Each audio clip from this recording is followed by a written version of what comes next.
Los países que conforman el G7 mostraron su apoyo a los esfuerzos de sus socios regionales para facilitar una transición democrática en Venezuela.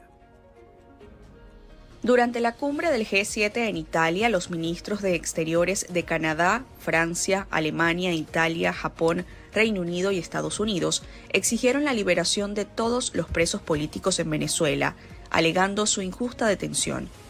Los altos funcionarios reiteraron el apoyo para que se respete la voluntad de los venezolanos e insistieron que apoyan los esfuerzos de socios regionales para facilitar una transición democrática.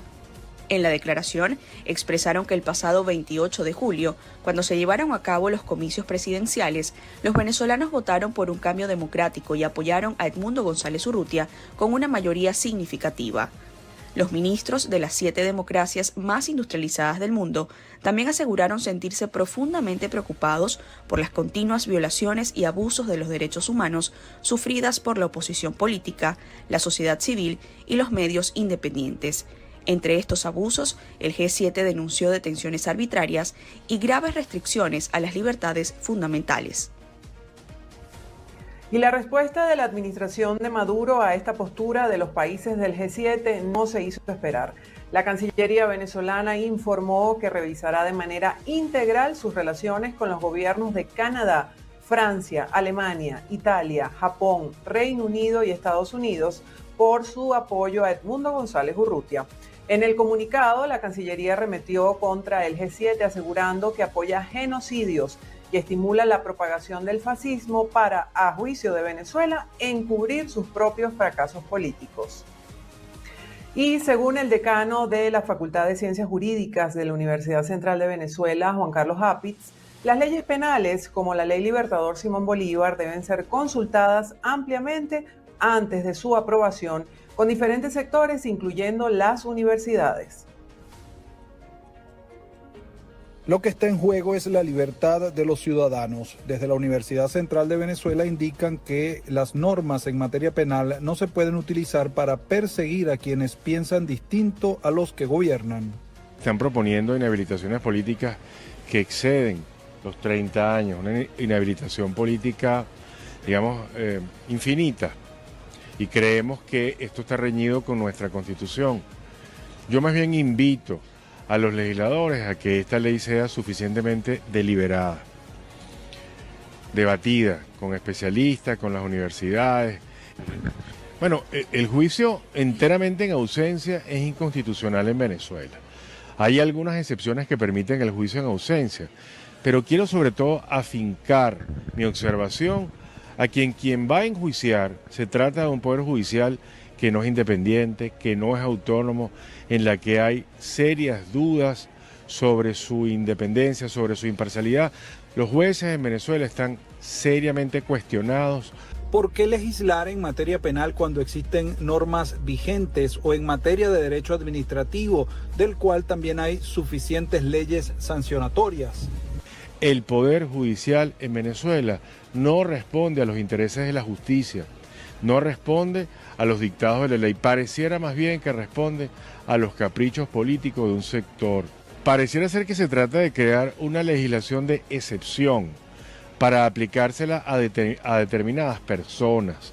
Pareciera ser que estas leyes, desde el momento de su aprobación, tienen un destinatario con nombre y apellido. Y creemos que esa no es la mejor manera de aprobar una ley. Como lo he dicho, esta ley no abona al camino de la paz. La materia penal no hace falta alterarla.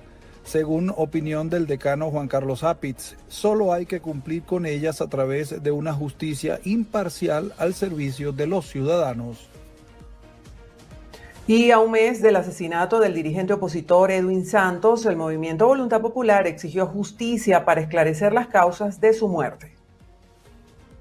El movimiento político Voluntad Popular pidió justicia por la muerte de su dirigente y fundador en el estado Apure, Edwin Santos, el pasado 25 de octubre, en circunstancias que aún no han sido esclarecidas. A través de su cuenta en X, Voluntad Popular aseguró que Venezuela perdió a un gran luchador por la democracia y calificó de héroe a Santos por su labor política en el estado Apure. Familiares habían denunciado la desaparición forzada de Santos el 24 de octubre, Posteriormente fue localizado el cuerpo sin vida en la carretera que comunica el Nula con el Piñal en el estado Táchira. La administración oficialista ordenó una investigación contra los supuestos responsables de generar campañas de desinformación, luego que diversos opositores denunciaran que Santos murió en manos de cuerpos policiales del estado. En otro tema, desde Consecomercio esperan se cumpla con la privatización o entrega de al menos 350 empresas al sector privado por parte de la administración Maduro. Que se avance lo más rápido que se pueda, fue anunciado, pero a veces notamos que se anuncian algunas cosas y no tenemos la respuesta como esperamos, como debe ser. Por eso, dentro de estos puntos coyunturales, estamos pidiendo al sector oficial, al sector gubernamental, acelerar en ese sentido, de manera de que esas 350 industrias pasen de ser, en algunos casos, carga fiscal a ser productos de tributos y de fuentes de tributos. Son en el sector manufacturero la mayoría.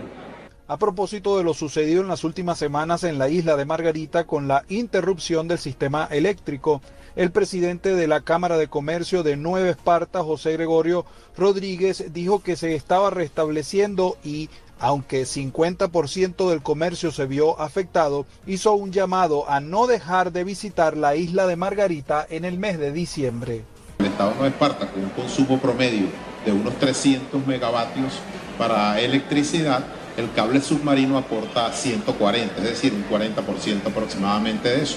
Al verse afectado, indudablemente que se vieron obligadas las autoridades a hacer unos racionamientos bastante fuertes que en su mayoría afectó mayormente a la población general. ¿Y por qué digo la población general? El comercio, por supuesto, que se vio afectado porque las transacciones económicas disminuyeron, la movilidad de las personas en el transporte, pero queremos enviar un mensaje claro.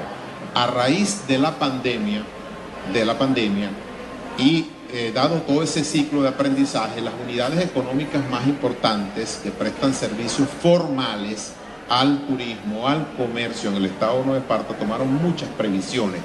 Desde el estado Zulia, el sector comercio se ha visto mayormente afectado por los problemas en los servicios públicos y la falta de combustible diésel.